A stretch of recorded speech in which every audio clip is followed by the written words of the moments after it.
नमस्कार दोस्तों, आखिरकार जिसका डर था वही हुआ। आखिरकार अमेरिका वाले अब वही गलती करने जा रहा है जिसका न तो किसी को उम्मीद था, नहीं विश्वास हो रहा है।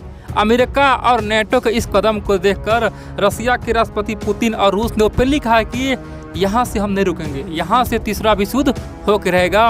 और ये विश्व युद्ध कोई वर्ल्ड वार 1 जैसा नहीं होगा, वर्ल्ड वार 2 जैसा नहीं होगा, परमाणु युद्ध होगा।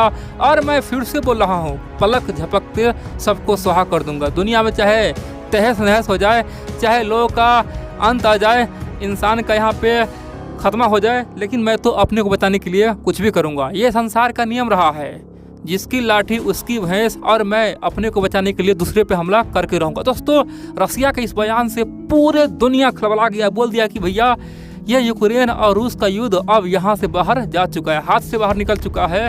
अब तो कुछ अनहोनी होगा तो दुनिया बच सकता है। दोस्तों, मैं आपको तमाम बातें बता कर हुआ क्या है, पुतिन और रूस ने क्यों इतना बड़ा धमकी दिया है कि अब की बार हम तीसरा विश्व युद्ध, परमाणु युद्ध करने वाले। दोस्तों, यहाँ पे कई सारे मित्र बोलेंगे अरे भाई कुछ नहीं होगा, इस तरह का बयानबाजी रोज हो रहा है। दोस्तों, ये बयानबाजी नहीं है, ये सीधा चेतावनी है। अगर इसको आप हल्के में लिए ना तो बाद में पछताने का मौका भी नहीं मिले। इसीलिए आप लोग पहले ये वीडियो को देखिए और समझिए।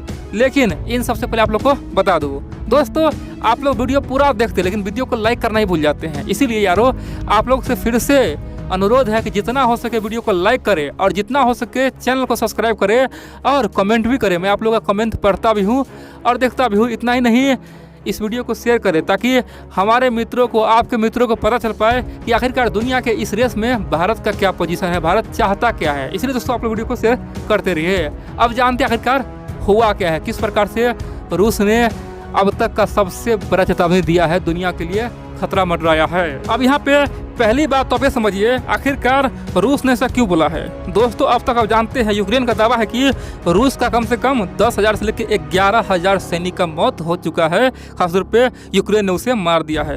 यूक्रेन का कहना है कि रूस का अब तक हमने 50 से अधिक फाइटर प्लेन यानी कि लड़ाकू विमान को खत्म कर दिया है। इतना ही नहीं, यूक्रेन का दावा है कि अब तक कम से कम 50 से अधिक अटैक हेलीकॉप्टर को हमने मार गिराया है जो रूसी था। इतना ही नहीं, कम से कम 300 से अधिक टैंक को हमने बर्बाद कर दिया, उड़ा दिया है, रूस को तहस नहस कर दिया है।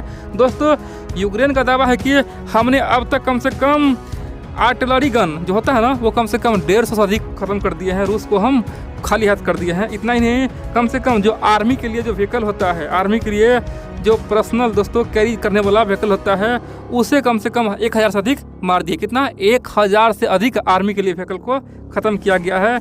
ये यूक्रेन का दावा है। इतना ही नहीं, 3 से अधिक बोट्स हो गया। इतना ही नहीं, 60 से अधिक एमलेट्स हो गया। इतना ही नहीं, 409 से अधिक कार हो गया, 70 से अधिक फ्यूल टैंक्स हो गया और 5 से अधिक ड्रोन हो गया। इतना ही नहीं, 20 से अधिक एंटी एयरक्राफ्ट वारफेयर, यानी कि हमने इतना नुकसान पहुंचाया, किसको? इतना रूस को पहुंचा दिया है। रूस अब निहत्था हो चुका है। दोस्तों, ये यूक्रेन का दावा है। और बड़ी बात तो यह है, रूस चुप्पी सधा हुआ है, यानी कि रूस ने इस पर कोई बात नहीं कही। इसलिए दुनिया को लग रहा है कि सचमुच में रूस को इतना नुकसान हुआ है, क्योंकि अगर रूस का नुकसान नहीं होता तो रूस उसका खंडन करता ना, लेकिन रूस कुछ बोल नहीं रहा है। अब दोस्तों, यहाँ तक तो ठीक था, यूक्रेन आगे निकल रहा था। अब यहाँ पे एक समस्या और उत्पन्न हुआ रूस के लिए। दरअसल नेटो, अब जानते हैं, 30 देशों का एक समूह है। दोस्तों, नेटो देश का जो आर्मी यानी कि पूर्व आर्मी है, मान लो अमेरिका में दोस्तों पूर्व आर्मी यानी कि जो आर्मी रिटायर हो चुका है, उन्होंने ऐलान कर दिया है कि देखो भैया, हमारा सरकार बेशक डरपोक है, कायर है, लेकिन मैं कायर नहीं हूँ। मैं नेटो वाला कायर नहीं हो सकता और मैं यूक्रेन बचाने के लिए जा रहा हूँ। दोस्तों, अमेरिका में कई हजार जो पूर्व सैनिक है वो बंदूक उठा के यूक्रेन पहुंच चुका है। इतना ही नहीं, अमेरिका के अलावा जो भी नेटो का देश, जैसे जर्मनी हो गया, फ्रांस हो गया, दोस्तों यूरोप के कई सारे देश से हजारों की मात्रा में जो पूर्व सैनिक है वो यूक्रेन जा चुका है। यानी कि अब तक कम से कम 16,000 से लेकर 20,000 कम से कम जो पूर्व सैनिक है वो यूक्रेन में आ चुका है, हथियार ले चुका है। बोल रहा है कि हमारा सरकार बेशक डरपोक है, लेकिन हम नहीं, हम तो रूस को जवाब देंगे, मरेंगे या फिर मारेंगे। दोस्तों, यहाँ तक खेल क्या रहा था।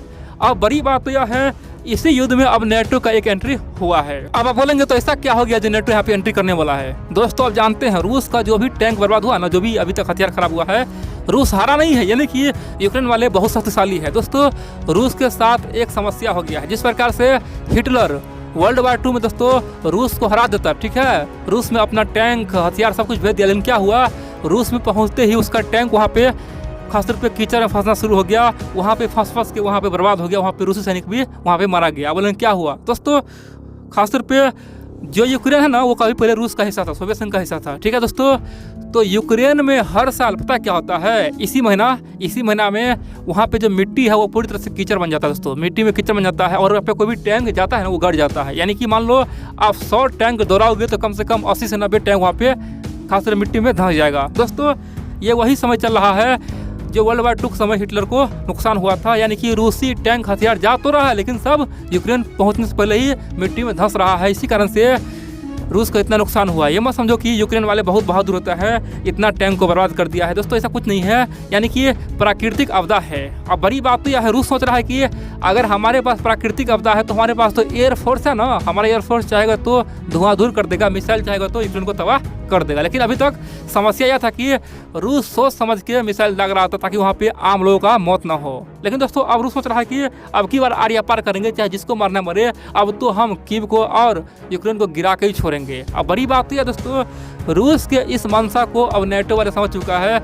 यूक्रेन वाले समझ चुका है। इसीलिए यूक्रेन के राष्ट्रपति जेलेंस्की ने एक नेटो से मदद मांगा है। अब बोलेंगे कौन सा मदद? जेलेंस्की ने कहा है कि नेटो के तमाम देश हमें एक मदद दे दे। यह मदद यह है कि रूस के लिए जो हमारा वायु क्षेत्र है उसे बैन कर दे। यानी कि नेटो वाले एक बयान दे दे कि अगर रूस का एक भी एयरफोर्स यूक्रेन की सीमा में यानी कि वायु क्षेत्र में गया तो समझो ये नेटो पे हमला होगा और उसके जवाब में नेटो फिर रूस पे हमला करेगा। दोस्तों ये कौन बोल रहा है?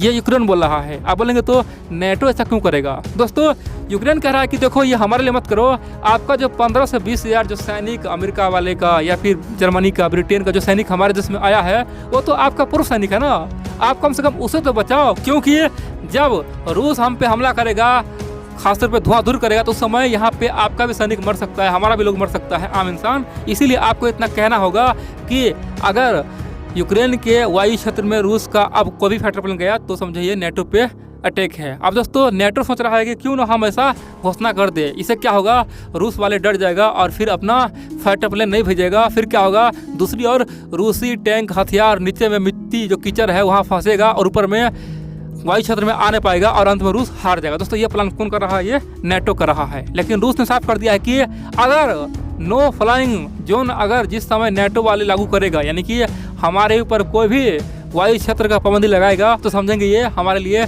तीसरा विश्व युद्ध है। उस समय हम नहीं देखेंगे कि अमेरिका है या फिर फ्रांस है, ब्रिटेन, हम सब पे हमला करेंगे, सबको उड़ाएंगे। दोस्तों ये बहुत बड़ी बात है, यानी कि अब नेटो भी इस युद्ध में तौर पर कूदने वाला है। बड़ी बात है दोस्तों, रूस दोस्तों मजबूर में अब कुछ भी कर सकता है। आप बोलेंगे कौन सा मजबूरी? दोस्तों एक तरफ जहाँ पे रूस पे बड़े बड़े आर्थिक प्रतिबंध लगा दिए हैं, दूसरी ओर रूस को चारों ओर से घेरा जा रहा है और रूस अपने बचाव में कुछ भी करेगा। पता है क्यों? क्योंकि पुतिन चाहता है कि रूस थोड़ा बहुत मजबूत रहे, ऐसा नहीं कि रूस बर्बाद हो जाए। तो दोस्तों बर्बाद देश का राष्ट्रपति कौन बनना चाहेगा? सिंपल बात कहे तो अगर रूस को जिस प्रकार से घेरा गया है, अगर वो बर्बाद हो जाए, अगर वो यूक्रेन को नहीं हरा पाया तो पुतिन को सत्ता से हटना पड़ेगा, वहाँ पे लोग विद्रोह कर देगा, पुतिन को हमेशा हमेशा के लिए गायब होना पड़ेगा। इसलिए पुतिन को अब अपना जान बचाना है, इसीलिए वो कुछ भी करेगा और ये बात नेटो को पता है। बड़ी बात तो यह है, भारत आज भी चाहता है कि शांति कायम हो। भारत आज भी नेटो को भी, रूस को भी समझा रहा है कि एक बार फिर से आप लोग टेबल पर बैठिए, बातचीत कीजिए। लेकिन यही है दोस्तों, घमंड न तो अमेरिका खत्म हो रहा है